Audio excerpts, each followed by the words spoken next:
So today I'm going to talk about an author-illustrator project. The focus is J. Patrick Lewis. In the classroom setting, this would probably be age appropriate for about a 4th or a 5th grade classroom. To summarize this project as a whole, it's about the life of Patrick J. Lewis, and it's going to dive into some of his awards, but the meat and potatoes of this presentation will be about some of his books. You'll get to hear some quotes, but diving right into it, going into author info. A little bit about J. Patrick Lewis. He earned a PhD in economics at The Ohio State University in 1972.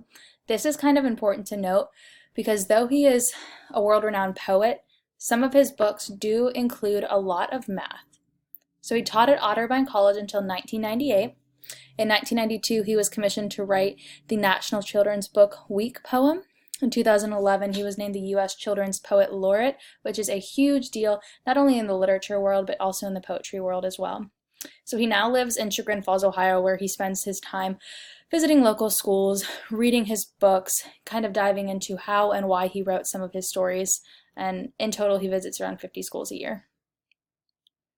So if you want to pause right now, that would be a great time to read through this long quote. I'm just going to go to the bottom of it. It's entirely a snapshot of J. Patrick Lewis's creative process. So the little bottom part here, I get up at 4 a.m. every day. I sit here and am motivated most by Emily Dickinson's line, "Tell all the truth, but tell it slant." So in terms of his writing style, he does write historically based on fact, but he does tie in a lot of fantasy. So one of the books we're going to talk about in just a little bit is called World Rat Day, and that one does talk about unique holidays that are done throughout the year based upon actual holidays that happen during the year that aren't really focused on like a Christmas or a Thanksgiving. So diving into his nominations and awards, he won the Children's Book of the Year. He won the Kentucky Bluegrass Award. So the reason why these ones are bolded are just because they're a little bit bigger and higher up there in the award system, but he does have quite an extensive list of awards. He's also won the Golden Kite Award, the Henry Burge Children's Book Award for Poetry, and then the Lifetime Achievement Award in Children's Literature with the Alice Louise Wood Memorial Prize. So diving in to some of the books we're going to talk about here, we're going to start with World Rat Day, and it's illustrated by Anne Raff. It's kind of a collection of poems that highlight fun and silly national holidays, the one I kind of just talked about a minute ago. So a summary of it. It's a book of poems with hilarious illustrations that have memorialized these holidays forever. So get out your calendars for Happy Mew Year for Cat Day, Chocolate Covered Anything Day, and of course World Rat Day, which is April 4th. Going on to the next book, one of my favorites. It's called The Underwear Salesman. It's illustrated by Sergei Bloch. So The Underwear Salesman is a unique book that describes poems, uses poems to describe odd jobs.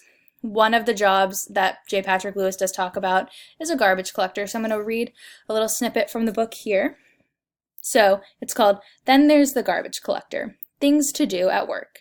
Smash trash, squish fish, wrap scrap, blind rinds, close nose, things to do after work. Hose clothes, lose shoes, shower, hour, suds crud, quench stench, comb dome, great date. So that's just a little snippet from The Underwear Salesman. Overall, a really good book to bring into the classroom, a really good book to study poetry, but also if you want to turn it into kind of a job study unit for children to kind of come up with their own future careers, it's a good one to focus on in the classroom. And then last, but certainly not least, this book is called Riddlelicious by J. Patrick Lewis, illustrated by Debbie Tilley, and it turns riddles into poems. So every Riddlelicious poem describes something for kids to guess.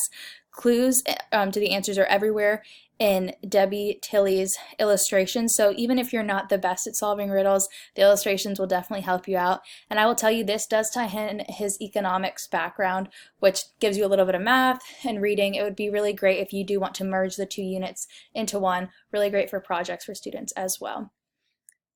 That is the gist of J. Patrick Lewis, his life, some of his works, though he does have so many more. Definitely a unit that you do want to bring into the classroom if you want to learn a little bit more about poetry, maybe even tie in some math with literature.